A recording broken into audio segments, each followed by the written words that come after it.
Wabarakatuh.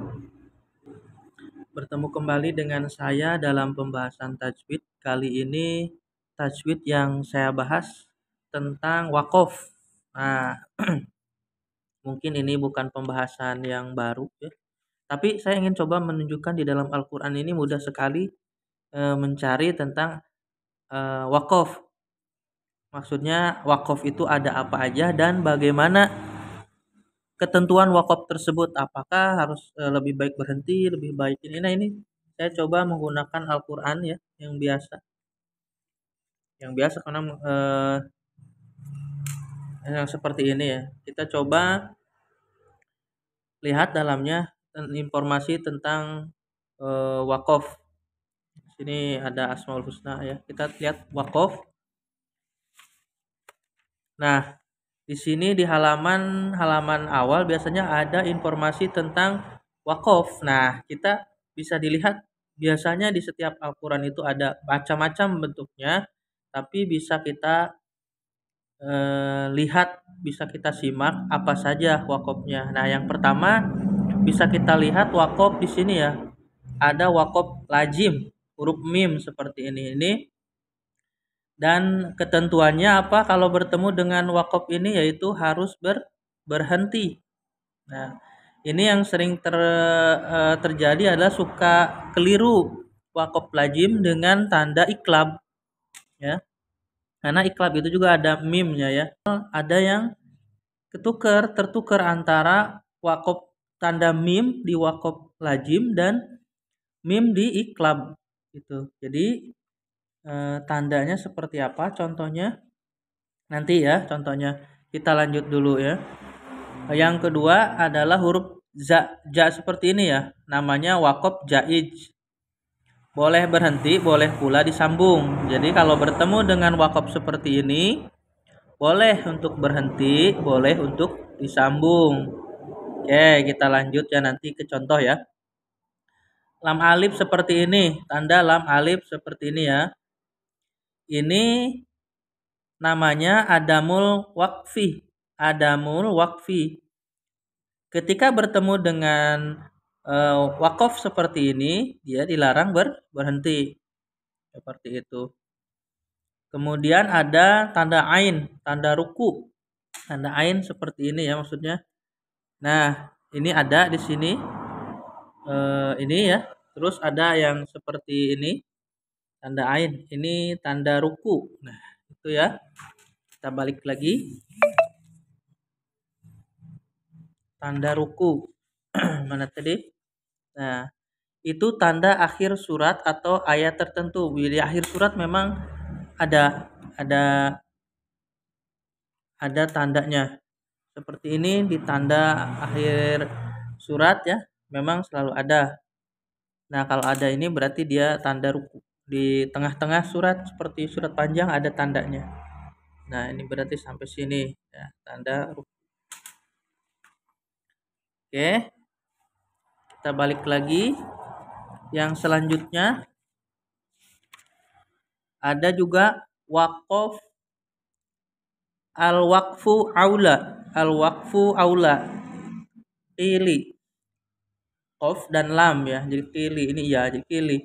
Ini berhenti lebih utama. Jadi kalau ada tanda wakaf begini, itu berhenti lebih utama. Kita langsung ke contoh lebih enak ya. Nah, ini ada di akhir ayat. Kalau di akhir ayat memang boleh saja berhenti. Misalkan seperti ini juga boleh berhenti ya karena ada di akhir ayat. Nah, ini wakaf kili. Kalau dia ada di tengah kita buka saja kita lihat ya. Ini nih. Nah, jadi kalau dibacanya sebentar tidak terlihat. Oh, ini. Mohon maaf.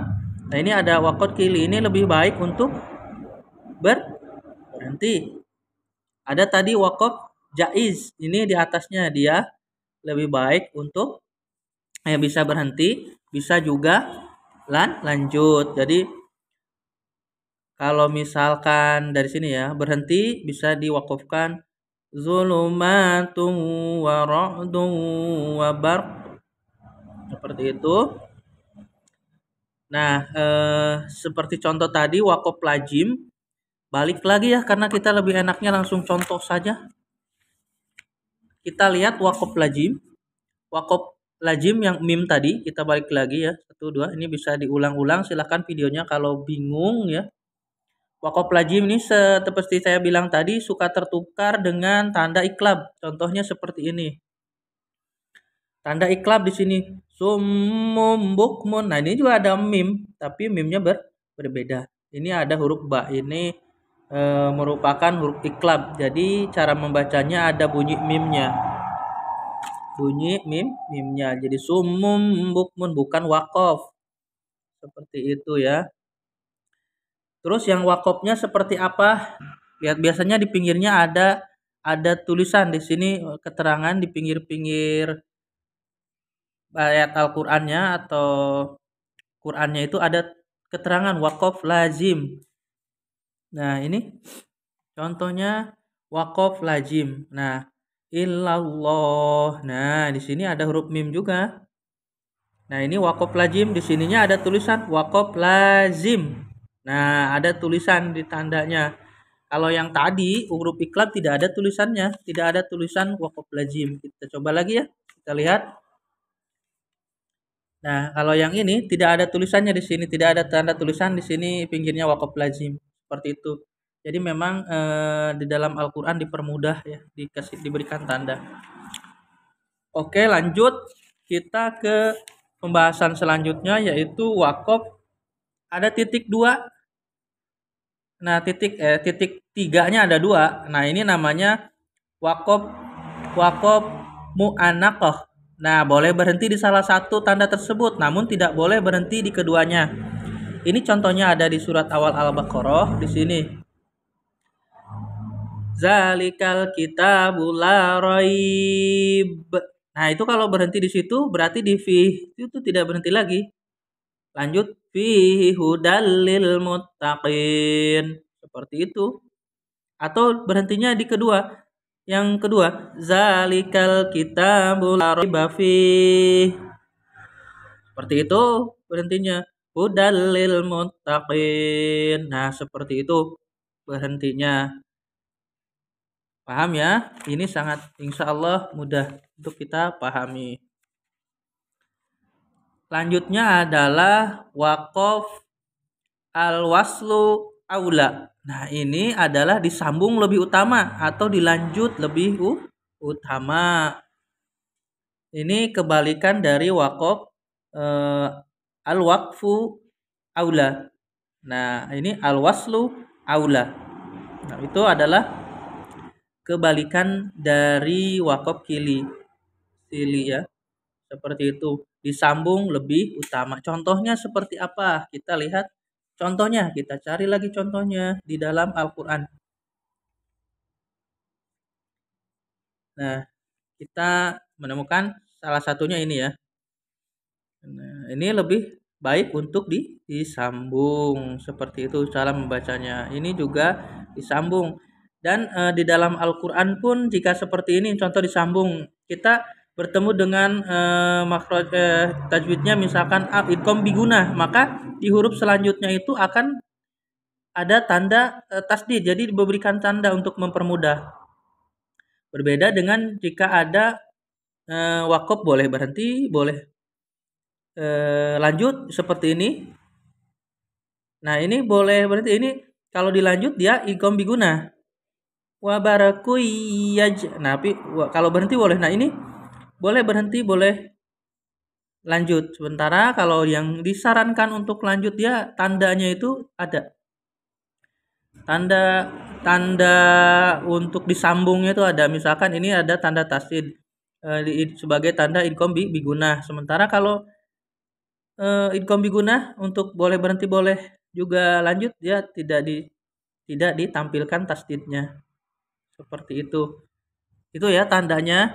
Jadi memang di dalam Al-Qur'an dipermudah yang mana yang kemudian dia berhenti atau harus dilanjut seperti ini. Ini juga contoh wakof di wakof ini tandanya lam alif ya.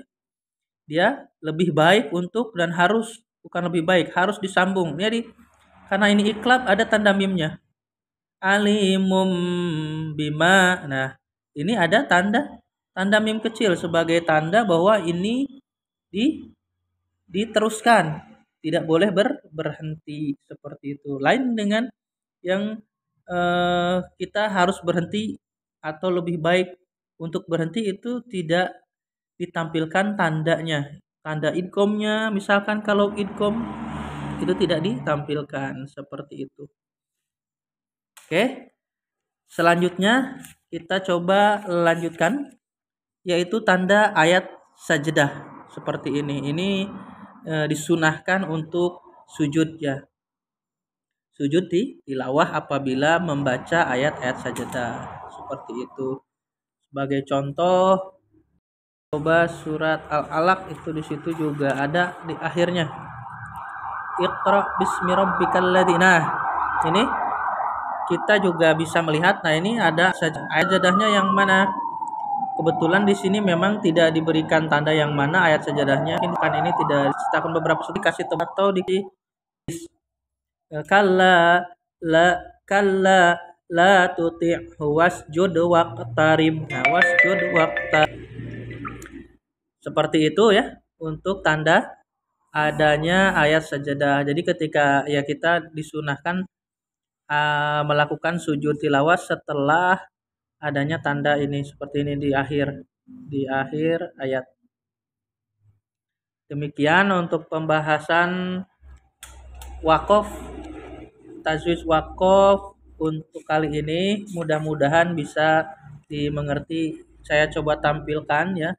Barangkali mau di screenshot seperti ini ketentuannya ya. Screenshot untuk dihafal. Walaupun di dalam setiap Al-Qur'an sudah ada tandanya. Demikian dari saya. Assalamualaikum warahmatullahi wabarakatuh.